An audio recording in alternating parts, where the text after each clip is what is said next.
मान लीजिए आपके पिताजी अचानक मर गए, उन्होंने एक मंदिर बनाना शुरू किया था और वो पूरा नहीं हुआ, उनकी डेथ हो गई। बच्चे तो यहां नहीं है, बच्चे कहीं दूर रहते हैं। अब वो मंदिर कौन बनाए? बच्चों ने ये सोच लिया कि हम तो सिंगापुर में हैं, हमें क्या काम गांव से, वो मंदिर में हम तो कभी नहीं जाएंगे। इसीलिए वो हमेशा ही अधूरा मंदिर रहा। उससे पितरों को कष्ट तो होता है, पर पुत्र और पौत्र का नाश होता है। इसलिए पितरों का उद्धार और पितरों का विस्तार करने के लिए वो मंदिर बनना जरूरी था जो अधूरा है। चाहे हम कभी पूजा करने ना आए, पर वो अधूरा काम पूरा करने से पितरों का कल्याण होता है और पुत्रों का विस्तार होता है। हमारी जो संपत्ति है आगे बढ़ती जाती है।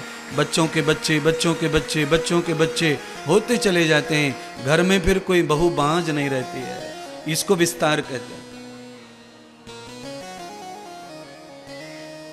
इस तरह का विस्तार जब हमारे परिवार में रुक जाए या रुक सकता है, ये डर हो, तो हमें अपने सूझ असूझ, जान अजान में, जाने या न जाने तो भी श्रीमद् भागवत कथा, यज्ञ, दान, भंडारा, गौ सेवा, गौ दान, गौ पूजा,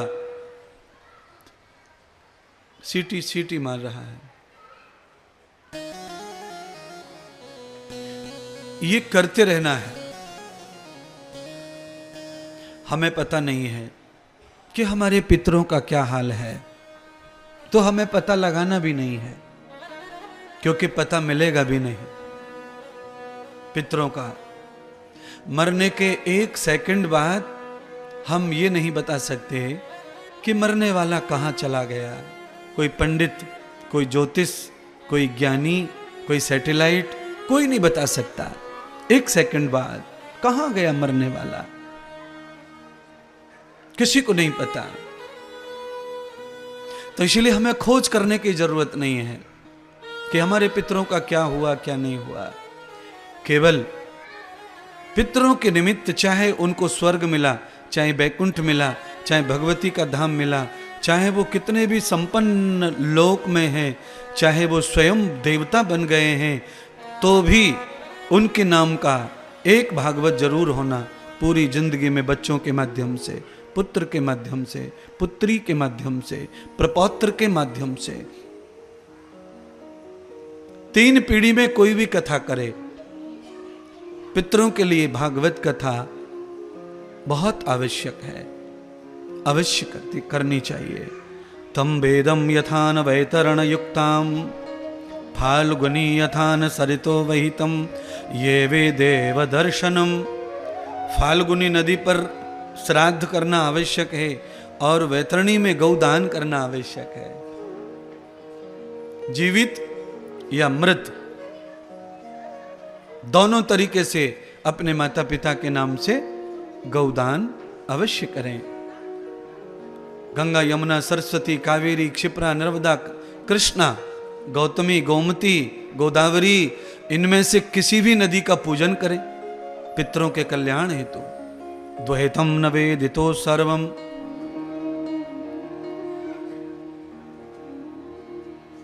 और ये सब करने के बाद भागवत कथा अवश्य करें। पितृ को ढूंढे नहीं, खोजे नहीं, वो मिलेंगे नहीं। केवल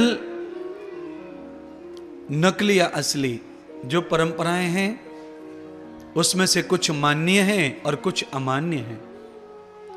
जो अमान्य हैं उन्हें कभी मत मानो और जो मानने योग्य हैं उन्हें कभी अमान्य मत करो, उन्हें अवश्य मानो, उन पर चलते रहो। पितरों को क्या मिलेगा? किसने देखा? भागवत का फल, गौदान का फल, तर्पण का फल, उनके नाम के मंदिर, उनके नाम के कमरे, अनाथालय, विद्यालय, उनके नाम के कुछ भी करने से उनको क्या मिल रहा है क्या पता। सुनिए, उनको कुछ मिले न मिले ऐसा मत सोचो। आपको अपना कर्तव्य पूरा करना चाहिए, ऋण होना चाहिए ऋण से। आप कभी भी कहीं भी किसी भी जरूरतमंद जगह पर, किसी आश्रम में, किसी अनाथालय में, किसी वृद्धाश्रम में अपने नाम से या अपने पितृ के नाम से कोई कमरा निर्माण करवाते हैं, उस कमरे में कभी न कभी आपका पितृ ही एक दिन भी सोने आ जाता है, अतिथि बनकर, मेहमान बनकर, जन्म लेके दुनिया में कैलाश बनकर, गुड्डू बनकर, पप्पू बनकर, लाचार बनकर, आचार बनकर, जो बनकर एक दिन भी आया तो समझ लो तुम्हारा ऋण उतर गया, तुम मुक्त हो गए ऋण से। तुम्हारे नाम की जो गौदान है, उस गाय का दूध किसी आचार्य ने, ब्राह्मण ने, संत ने, किसी भूखे ने एक दिन भी पिया तो समझो तुम्हारे पितृ को प्राप्त हुआ, तुम्हारा ऋण उऋण हो गया। तुम्हारे भंडारे अंडारे जो भी तुम करते हो या नहीं करते हो तो करो, अन्नदान। भोजन करने के बाद पानी पी के जिसको डकार आ गई, आराम मिल गया प्राणों को, समझ लो तुम्हारे पितृ को भी आराम मिल गया उनके कर्मों से। ये तो सब जानते हैं कि अच्छा बुरा कर्म सबसे हो जाता है। हमारे दादाजी, पिताजी, दादी जी, माताजी बहुत अच्छे थे, पूरे मोहल्ले में उनकी अच्छाइयों की चर्चा है, फिर भी अच्छे बुरे कर्म सबसे हो जाते हैं। और कर्म सबसे हो जाते हैं तो उनकी पोटलियां भी सबके पास रहती हैं, पाप की, पुण्य की, अच्छाई की, बुराई की, वो भी उनके साथ रहता है। और उस पोटली के आधार पर ही हमको फल प्राप्त होता है, जीवन प्राप्त होता है, यश अपयश प्राप्त होता है, गति दुर्गति प्राप्त होती है। इसलिए हमेशा एक भजन मैं गाता हूं, आज मैं पहले दिन ही उस भजन को आपको परोसना चाहता हूं। बहुत सुंदर भजन है, सीखने लायक है, बहुत कुछ उसमें ज्ञान है। और ये जो व्याख्यान है, बस ये व्याख्यान ही भजन में है, हमारा कुछ नहीं है। हम उऋण हो धर्म के ऋण से। इस व्यवस्था को मानकर आचार्य की, गुरु की वाणी को पक्का सुनिए और उसे मानिए। उस पे मंथन मत कीजिए, उस पे विचार मत कीजिए, उस पे निर्णय मत लाइए, उसको करना है ये निश्चित कीजिए। जो वाक्य कह दिया आचार्य ने, गुरु ने, उसको करना है बस।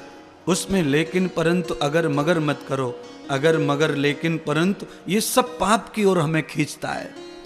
आचार्य ने, गुरु ने जो कहा उससे जो कर बैठता है वो बहुत आगे निकल जाता है, अपने पाप कर्मों से बहुत आगे चला जाता है।